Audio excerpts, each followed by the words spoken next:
as opposed to the navigation tools, which just move you around the image and change your view, the Move tool, which is at the top of the toolbar, it's little crosshairs. If we mouse over, it says moves a selection or layer. Now, when you first click on the Move tool, you may be a little bit confused because when you click in the image and move around, nothing happens. There are a couple of conditions we need to meet until that tool actually works to manipulate the image.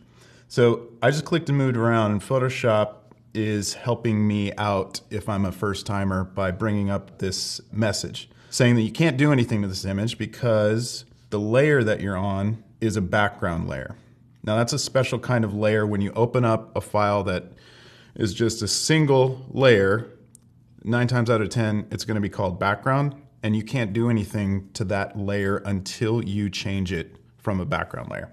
It's helping me out by allowing me to just click on Convert to Normal Layer, and notice that the layer changed, and it did apply the move that I wanted to make.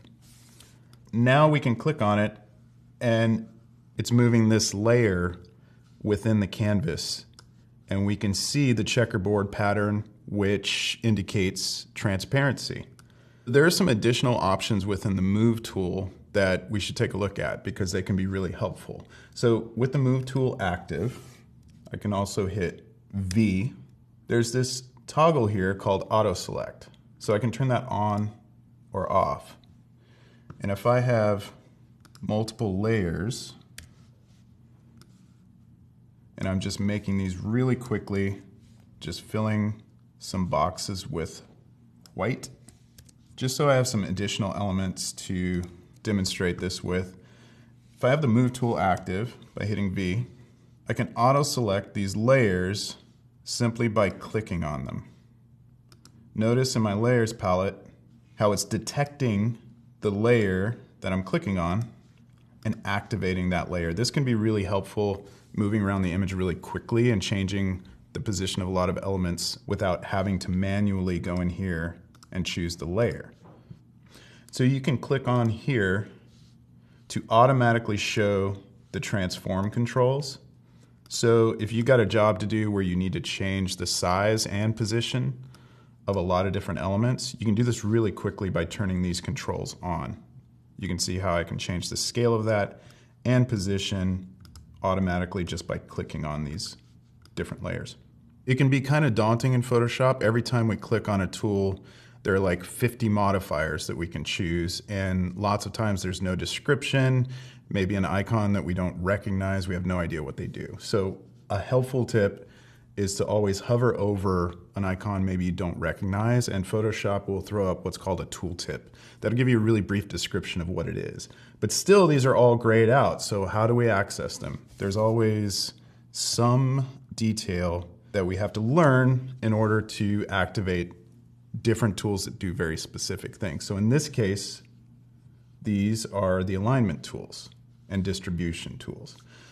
They need to have multiple layers of pixels to work on in order to do their job. So I've selected these 3 layers that I created with these white boxes.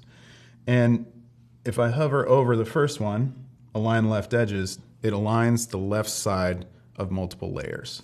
If I undo and align horizontal centers, it's going to center all those objects. And you can probably guess what this one does.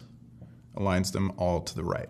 So if you're a graphic designer, UI, UX designer, these are going to be tools that you want to become really familiar with. If you're doing retouching, it may not be that useful to you, but just know that they exist and you can always come back and just mess around with them and learn them once you know that you have to have multiple layers selected in order to access them. So the next set of 3 alignment tools work only on the vertical axis. The previous alignment tools worked on the horizontal. And if I click Align Top Edges, it's going to do just that. And if I click Align Vertical Centers, does what you'd expect and aligns the bottom. So in the final distribution tool in this set is going to distribute them horizontally. So they're distributed unevenly horizontally. I'm going to select them all And it's already done the calculations for us about how far apart they need to be across that horizontal axis.